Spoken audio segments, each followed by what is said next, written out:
Hello, this is Masati. Welcome to my podcast, Exponential Intelligence. I want to explain this last bit is that my analysis of the frequencies as I actually walk through the war zone. So I'm here in Minneapolis, and we have curfew. You can't go from 8 to I think 6 in the morning, and that was just in Minneapolis. At the time of this podcast recording, most of the suburbs they're in that curfew state as well. Okay, I have, and I'm not going to surmise why everything is in curfew or lockdown state, but I'm not going to get into that. I just want to share my experiences. So, my sons and I.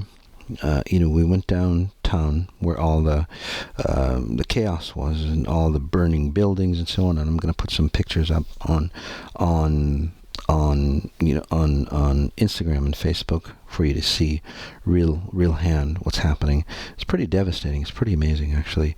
But I'm not going to, I don't want to talk about that, but I'm going to talk about, say, the frequencies that I felt. Because in the past, I would go into that area and it was heavy. It's not the best neighborhood. It's this heaviness. Hence, even if you are, say, again, socioeconomic, if you are, say, of a higher value frequency, right? Again, with socioeconomics, you would stay in that neighborhood, and that vortex, that heaviness would just like pull you down and destroy you, and you'd be in that same mindset of that, say, that space around you. Okay. So that's how heavy it was. It was scary to go in there. You have to watch for yourself. When I walked through the devastation, it was so amazing. It was, say, the sense of peace and calm. It's like, it's like springtime. When where you start to till the soil, right? And there's all this, say, destruction, and the old flowers and everything get, say, turned over. That's what it felt like. It was, there was buildings on fire and there's smoke and cars got it out, and went into a Target and it was flooded with water, with all the sprinkler systems, and everything was ransacked. But there was this peace, this calm, this serenity through the whole space. Okay? And the beautiful thing about it all is that the people that were there, right? The people that were there. So I think there's two sides. One, say the paid riders, or this, obviously there's people that are in that mindset that would destroy. That's totally fine. But for the most part, there was no racial tension there. Because if you went back into the 60s, 70s, and so on, there'd be freaking racial tension between, whites and blacks and whoever. When I walked through, Indians, Mexicans, Middle Eastern, Muslims, Christians, blacks, white, they're all freaking together. They're walking around. They're looking around. They're checking the stores, and everybody is just, hey man, how's it going? Everybody's in camaraderie. Old, young. Everybody's just at peace themselves. So that's why, again, it's very, very different, because say the powers to be, say they want to, say, destroy the masses, right? They want to break you through misinformation or some event, right? To say split the masses aren't buying it this time, right? And in the other situations, things happen in, L.A., back then with Rodney King, or, back in the 70s, right? There was that racial clash. Not this time. People are, it's like, fuck, we're not falling for that. We're humans here.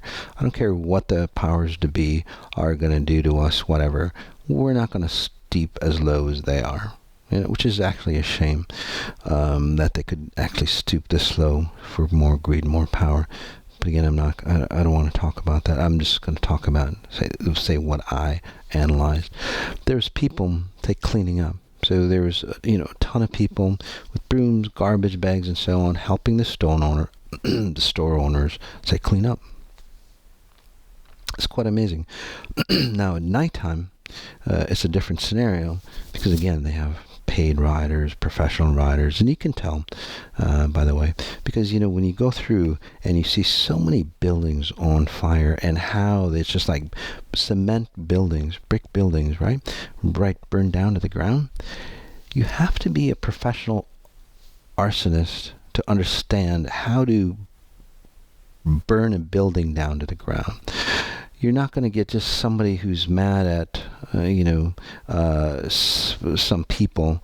They're not going to go and understand. They'd probably put some, I don't know, the table settings and whatever paperwork, that, and then burn the space down. But they're not going to go in the key logistical places of the building and burn the place down. Okay? And you can see that over and over and over again.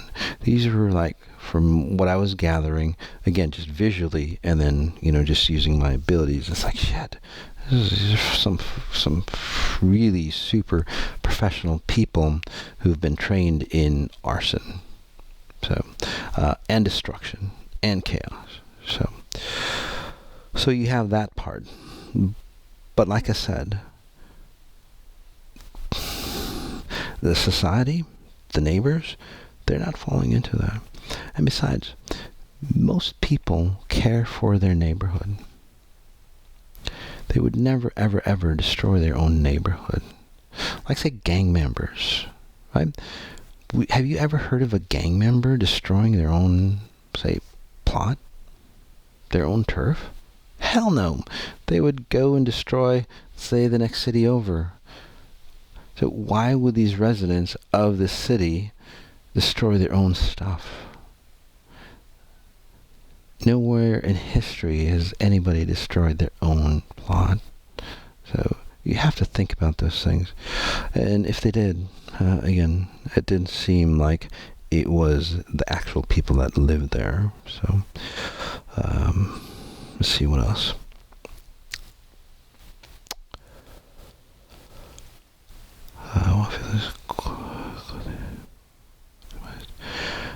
The one key thing too is that, as the conquer, divide and conquer, right? The one thing that I noticed is that the whites, they were feeling, say, guilty to what's happened to the black individual. Okay? Now, you can take that as a positive or a negative. So you can take it as a negative by dwindling yourself down, if you're, say, a white person, and then beating yourself up and destroying yourself, or allowing, say blacks to, say, beat you up, or other, colors and so on to beat you up. Okay? It's not about that. It's about waking up, because most likely the whites that feel victimized run victim patterns anyway, or destructive or controlling patterns. That's why you would feel that way. I saw a lot of posts on Instagram about all these, citizens going, we're sorry, this and this, and that's totally fine. I totally agree with you, but don't victimize yourself for that, because it doesn't help the situation. It just creates more segregation, separation for you. For the blacks,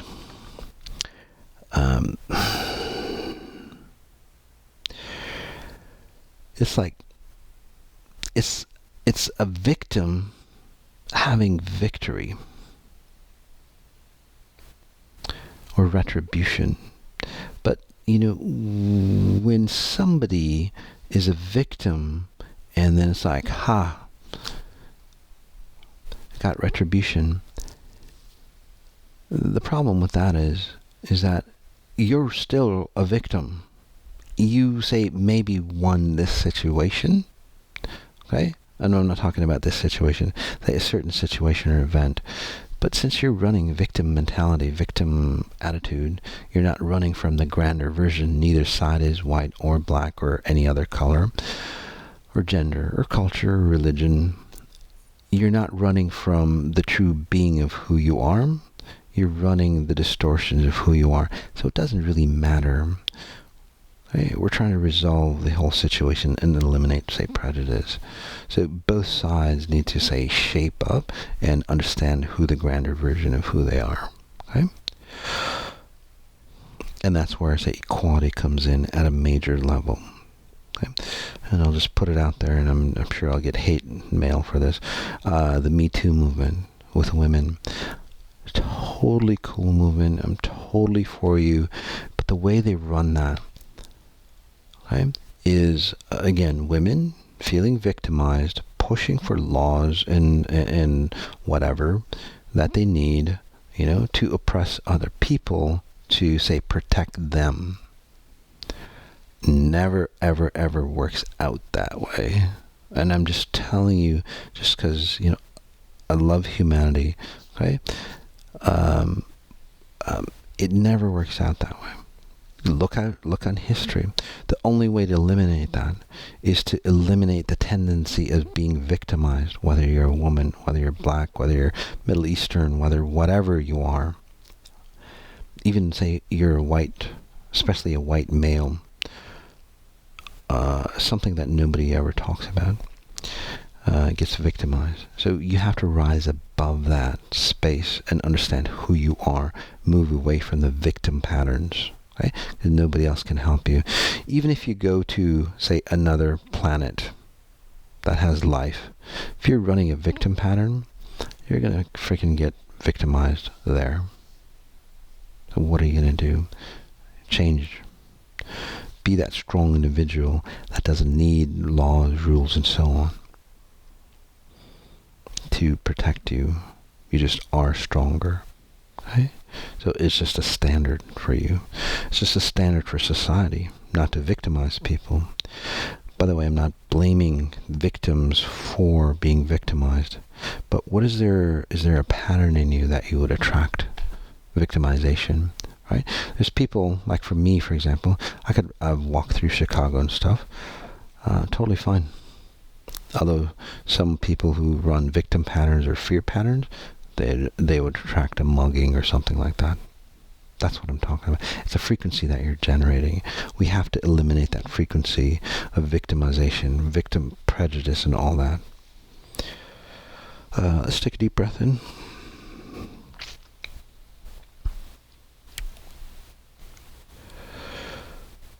Another thing that I was just thinking of, and this is a side note, is that, the COVID, really stopped the economy, right? From a consciousness perspective, what I was talking about, time had to stop and reset itself. So in today's society, the best way to stop time, right, is to stop, say, the money, or break the back of finances and, the economics.